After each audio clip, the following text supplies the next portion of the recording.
Hello everyone, मैं अरविंद जनू classes में आपका स्वागत करता हूं। आज की लेटेस्ट अपडेट सामने ये आ रही है न्यूज़पेपर के अकॉर्डिंग कि आज काफी बड़ी मीटिंग होने वाली है। जैसा कि कल मैंने इवनिंग में एक वीडियो अपलोड की थी, आपको बता दिया था कि आज 11:30 बजे काफी बड़ी मीटिंग होने वाली है, जिसमें केंद्रीय शिक्षा मंत्री रमेश पोखरियाल निशंक होंगे और सभी स्टेट के शिक्षा मंत्री शामिल होंगे। और मीटिंग की जो अध्यक्षता करने वाले हैं वो हैं राजनाथ सिंह, जो भारत के रक्षा मंत्री हैं। तो भारत के रक्षा मंत्री राजनाथ सिंह होंगे मीटिंग के अध्यक्ष, और रमेश पोखरियाल निशंक भी होंगे जो हमारे केंद्रीय शिक्षा मंत्री हैं, और सभी स्टेट के शिक्षा मंत्री शामिल होंगे। तो शिक्षा जगत का काफी बड़ी मीटिंग होने वाली है, काफी बड़ी अपडेट सामने आएगी। 11:30 बजे ये मीटिंग स्टार्ट होगी, वर्चुअल मीटिंग होने वाली है। और इसमें मैं आपको बता देता हूं, सीबीएसई 12th क्लास की एग्जाम को लेकर काफी बड़ा फैसला लिया जाएगा। तो आज जो है सीबीएसई एग्जाम को लेकर फैसला सामने आ सकता है, और उस फैसले से सभी स्टेट की जो एग्जाम है, सभी स्टेट की जो बोर्ड एग्जाम है, उस पर भी काफी फर्क पड़ने वाला है। जैसे राजस्थान में भी अभी 10वीं 12वीं की बोर्ड एग्जाम नहीं हुई है,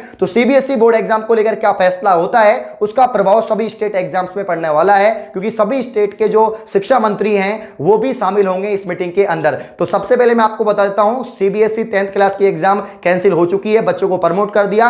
12th क्लास की एग्जाम को लेकर आज मीटिंग हो रही है। तो सीबीएसई 12th क्लास की अगर मैं बात करूं तो वहां पर दो प्रारूप के आधार पर बच्चों को पास करने का जो है सरकार ने तैयार कर लिया है प्रारूप। तो दो फॉर्मेट के आधार पर बच्चों को पास किया जा सकता है। एग्जाम तो होगी, लेकिन एग्जाम किस तरीके से होगी, तो एग्जाम इस तरीके से हो सकती है। पहला पॉइंट ये है कि मुख्य सब जो विषय है, मुख्य जो सब्जेक्ट है, मेन जो सब्जेक्ट है, उन्हीं की एग्जाम ली जाए। बाकी जो वैकल्पिक सब्जेक्ट है, जो अतिरिक्त विषय हैं, उनके जो नंबर हैं वो मुख्य जो सब्जेक्ट है उनके आधार पर मार्क्स दिए जाएं। तो ये पहला पॉइंट है, ये पहला पॉइंट है। मेन जो सब्जेक्ट है, मुख्य सब्जेक्ट है, उन्हीं का पेपर होना चाहिए। ये काफी बड़ी बात है, ऐसा कुछ प्रारूप तैयार किया जा रहा है सीबीएसई बोर्ड द्वारा। दूसरा पॉइंट ये है इसी के अंदर कि जो मुख्य विषय की पेपर होगा ये सेंटर पर होना चाहिए। जो सेंटर पहले अलॉट थे उन्हीं सेंटर्स पर ये एग्जाम होती है। तो मतलब लगभग 3 महीने दिए जाने चाहिए, सीबीएसई बोर्ड को 3 महीने चाहिए उन्हीं सेंटर्स पर एग्जाम को कराने के लिए। अगला जो फॉर्मेट है वो इस तरह से सेट किया जा सकता है कि भाई अगर एग्जाम सेंटर उन्हीं विद्यालयों को बना दिया जाए जिस विद्यालय के अंदर, जिस स्कूल के अंदर बच्चे पढ़ते हैं। जैसे कोई 12th क्लास का विद्यार्थी है, वो किसी स्कूल में पढ़ता है, उसी स्कूल में उसका सेंटर आ जाए, ऐसा भी किया जा सकता है, जिससे कि संक्रमण का खतरा कम होगा। दूसरा पॉइंट ये भी है कि भाई एग्जाम का जो समय है वो घटाकर 3 घंटे से 1.5 घंटे का कर दिया जाएगा। इसके अंदर वैकल्पिक प्रश्न होंगे, एमसीक्यूज ज्यादा होंगे, और जो है एमसीक्यूज के अलावा वन लाइनर क्वेश्चन ही होंगे। तो एमसीक्यूज और वन लाइनर क्वेश्चन होने की पूरी संभावना है कि ये दिए जाए, जिससे कि कम समय में पेपर हो जाए। हेलो बच्चों, पढ़ाई में डाउट आते हैं, घबराइए मत, सबका सॉल्यूशन है डाउट नट। बच्चों, आप किसी भी सवाल में अटक गए हो या आपसे सॉल्व नहीं हो पा रहा है, बस आपको उस क्वेश्चन का फोटो लेना है, उस क्वेश्चन को क्रॉप करना है, और 5 सेकंड के अंदर अंदर आपको उस क्वेश्चन का वीडियो सॉल्यूशन मिल जाएगा। फिर चाहे आपका क्वेश्चन होमवर्क का हो, सीबीएसई का हो, यूपी, बिहार, महाराष्ट्र, राजस्थान, एमपी या किसी भी बोर्ड का हो, चाहे आईआईटी, जेईई, नीट, क्लास 6 से 12वीं का सवाल हो, इन सबका जवाब मिलेगा डाउट नट पर। या फिर कोई भी सब्जेक्ट हो, physics, chemistry, maths, biology, science, आपकी सभी सवालों के जवाब मिलेंगे डाउट नट पर। साथ ही आप डाउट नट पर पढ़िए कोटा की बेस्ट फैकल्टी जैसे जीबी सर, एनजे सर, आकांक्षा मैम, प्रिंस सर जैसे टॉप टीचर से। यानी अब पूरी पढ़ाई होगी डाउट नट ऐप पर। 3 करोड़ से ज्यादा बच्चे डाउट नट ऐप पर पढ़ाई कर रहे हैं, तो आप भी जाइए और डाउनलोड कीजिए डाउट नट ऐप।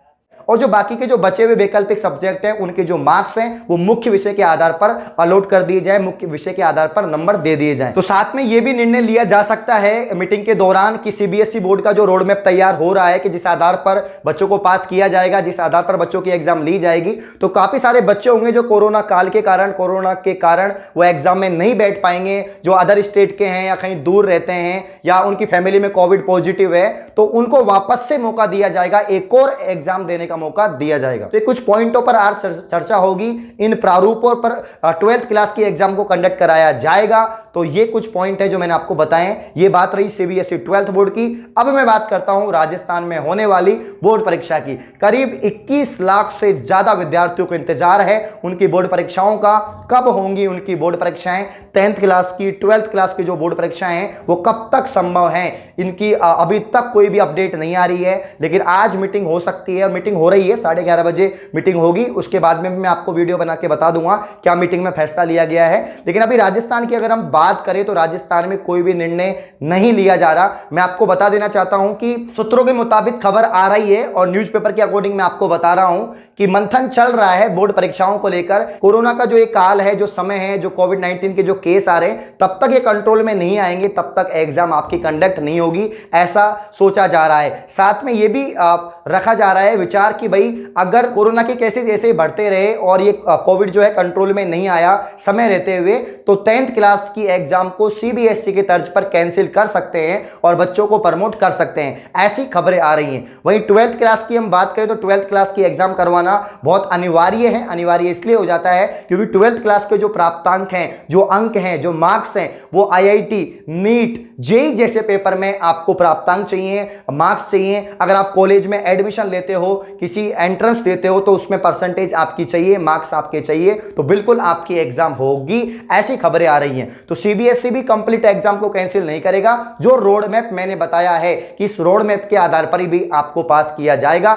तो जिस प्रकार से सीबीएसई जो निर्णय लेगा आज, वही निर्णय जो है राजस्थान के शिक्षा विभाग पर भी हावी हो सकते हैं। वही निर्णय हो सकता है कि राजस्थान शिक्षा विभाग जल्दी से जल्दी ले ले, क्योंकि राजस्थान के शिक्षा मंत्री भी आज उस मीटिंग में शामिल होने वाले हैं। तो काफी अच्छी खबर आने वाली है। 11:30 बजे बाद मैं एक और वीडियो लेके आऊंगा और आपको बताऊंगा कि मीटिंग के अंदर क्या क्या बात हुई है, क्या बोले गए हैं, क्या लेटेस्ट अपडेट है, सारी चीजें मैं आपको क्लियर कर दूंगा। बाकी आप सभी को पता है कि राजस्थान प्रदेश में लॉकडाउन बढ़ रहा है। कल मंत्रिमंडल की बैठक हुई थी जिसमें श्रीमान अशोक गहलोत जो हमारे मुख्यमंत्री हैं, उन्होंने मीटिंग ली थी और मीटिंग के दौरान सभी मंत्रिमंडल ने, जितने भी कैबिनेट मंत्री हैं, जो भी मंत्री हैं, उन सभी मंत्रियों ने ये राय दी है सरकार को कि भाई अभी 15 दिन का लॉकडाउन और बढ़ाना चाहिए, क्योंकि जो है अभी कोविड कंट्रोल में नहीं आया है, इसकी सेकेंड लहर अभी भी जारी है और तीसरी लहर की आशंका है। इसके अलावा ब्लैक फंगस और भी जो है बहुत ज्यादा बीमारियां फैल रही हैं, तो इसको देखते हुए 15 दिन का लॉकडाउन और बढ़ाना चाहिए। तो इस 15 दिन के लॉकडाउन बढ़ने से शिक्षा क्षेत्र पर भी काफी असर पड़ेगा, बोर्ड एग्जाम पर भी काफी असर पड़ेगा और इसके देखते हुए लग रहा है कि बच्चे प्रमोट हो सकते हैं। तो बिल्कुल प्रमोट होने के चांस हैं, लेकिन देखते हैं क्या लेटेस्ट अपडेट आती है। जैसे अपडेट आएगी मैं आपको इन्फॉर्म कर दूंगा। धन्यवाद।